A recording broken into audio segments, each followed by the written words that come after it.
kui me räägime sellisest nagu väheteadlikust inimesest, ta võib küll olla väga hästi, nagu Liis ütles, väga intellektuaalne, väga tark, väga kogenud, omal alal tohutu ekspert. Aga kui me räägime nagu eneseteadvustamisest, siis tegelikult see inimene oma seda tähelepanu väga ei valitse. Ehk siis kogu tema maailm on ära määratletud ja piiritletud tema poolt omaks võetud siltidega, hinnangutega, mis tõttu ta kipub tihtilugu konfliktidesse sattuma. Sest teised inimesed näevad asju teistmoodi, aga ta ei lepi sellega, sest tema jaoks on asjad niimoodi. Ja võib-olla ta on õppinud konflikte vältima, aga ta on enda sees inimestega konfliktis ja kuskil ta laseb selle siis välja. Kas reede õhtul saunalaval või kuskil veiniklaasi taga, sest et ta on loonud enda pähe siis need konfliktid, sest tema teab, et asjad on niimoodi. Ta ei saa aru, et tegelikult see on lihtsalt tema vaade, omaks võetud vaade. Ta käitub hästi automaatselt. Sa näed, et teda juhivad rohkem sellised animaalsed nähtused, mingid instinktid, emotsioonid, tunded, tujud, meeleolud, samamoodi nagu tegelikult ju meie lemmikloomi juhivad instinktid, emotsioonid. Ükski koer ei analüüsi, et praegu ei tasu aukuda nagu, et olen siin täna päris palju aukunud juba ja eks ta ei kontrolli seda. See on instinkt.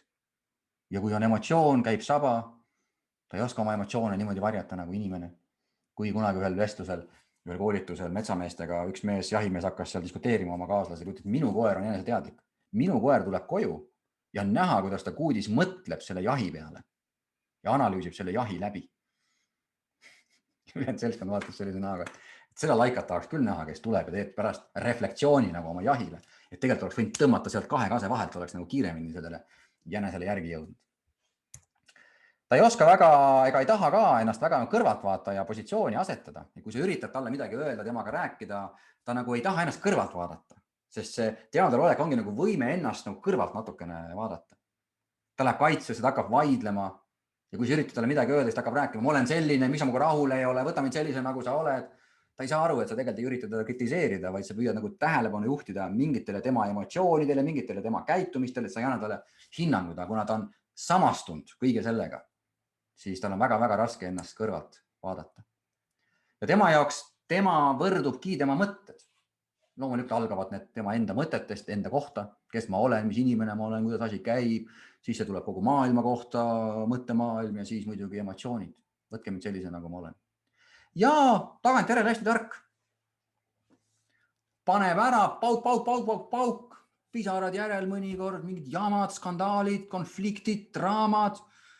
Siis kui emotsioon nagu lahtub, siis hakkab rääkima. Ja, ei ma tean ise ka, nagu, et ma natuke reageerin üle, kuule, sorry tead. Ma järgmine kord luban, et enam nii ei juhtu, aga sa tead, et sa oled 10 aastat koos töötanud ja nii juhtub.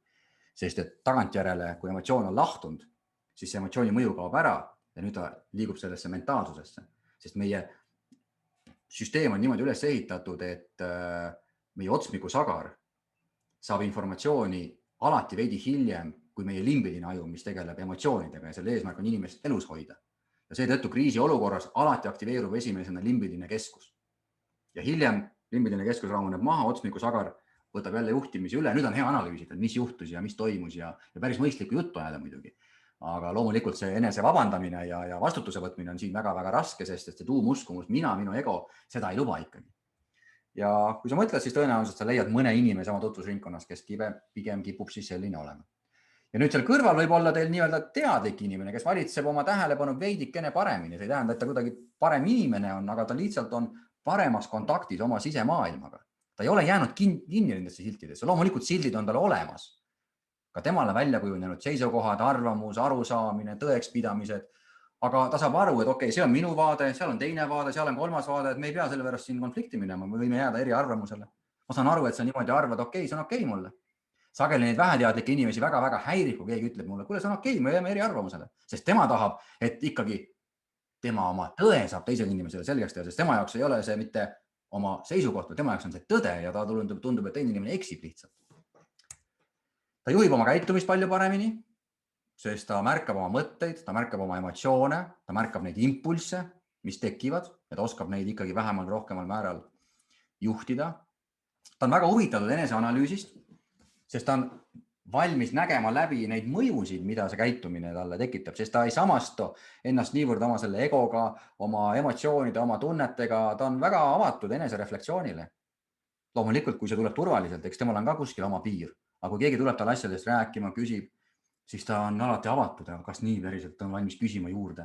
Ja kujutad ette, kui sul on selline eneseteadlik juht versus, kui su juht on see parempoolne, kellega ei ole võimalik mitte millestki rääkida, mis teda ennast puudutab, sest kohe tuleb rünnak.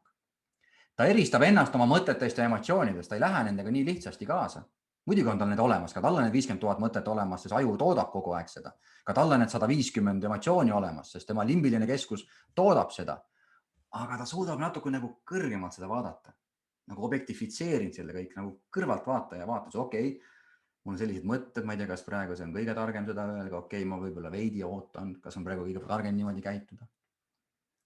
Ja tänu sellele kõigele, et tal on see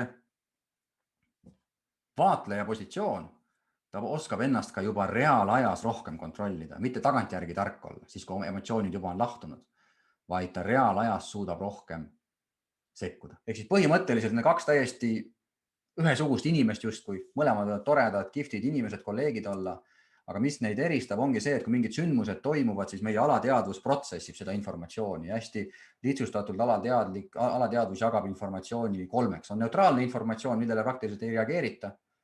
On meeldivad asjad ja on ebameeldivad asjad. Meeldivatele asjadele aktiveerub kohe peale emotsioon, positiivne, ja ebameeldivatele negatiivne emotsioon ja sealt tekib kohe impulss. Ja see kõik on nii nähtamatu, nii kiire alateadvuses toimub, et seda ongi võimatu praktiliselt läbi näha. Ja nüüd, kuna see impulss ei ole teadvustatud, siis impulss annab automaatse käitumise reaktsiooni. Põmm, teeb ära. Ja nüüd, kui see jahtub, siis muidugi saab jällegi rääkida nendel teemadel temaga, aga sel hetkel ta on praktiliselt ise ka oma nende reaktsioonide ohver. Ja nüüd see teadlikum tüüp, ega temaga toimuvad täpselt samad nähtused. Ka tema alateadvus jagab selle meeldib ei meeldi süsteemi, ka temal tekib see positiivne või negatiivne emotsioon ja ka temal tekib see impulss. Aga mis tal järgneb peale impulssi on märkamine. Ta teadvustab, põmm, nii tahaks praegu öelda. Nii haiget sain praegu. Ta käitub muga nii ebaõiglaselt praegu. Ja see ei tähenda seda, et sa pead pikka aega laskma endaga ebaõiglaselt käituda. Aga kui sa kohe panni võtad ja virutad, see ei pruugi ka võib-olla kõige mõistlikum käitumine olla. Ja nüüd tänu sellele, et see märkamine eelneb käitumisele, on võimalik natukene paremini ikkagi juhtida ennast. Et sa valid nagu sellise käitumise, mis tundub hetkel olevat natukene võib-olla arukam.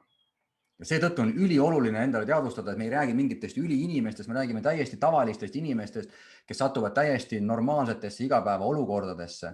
Aga mis eelis neil on see, et nad on teadlikumad sellest, mis mõtted tal selle olukorraga seoses tekivad, mis emotsioonid tal selle olukorraga seoses on ja kuidas oleks praegu kõige arukam käituda. Kõik eksivad. Sellest inimesest ei saa ideaalset inimest, aga tänu sellele, et on hakanud läbi nägema teatud nähtusi enda sees, siis tema võib-olla 10 käitumisest 5 on ebaarukad. Aga sellisel ebateadlikumal võib-olla on 10, 9 või 10 ebaarukad ja emotsioonide poolt juhitud.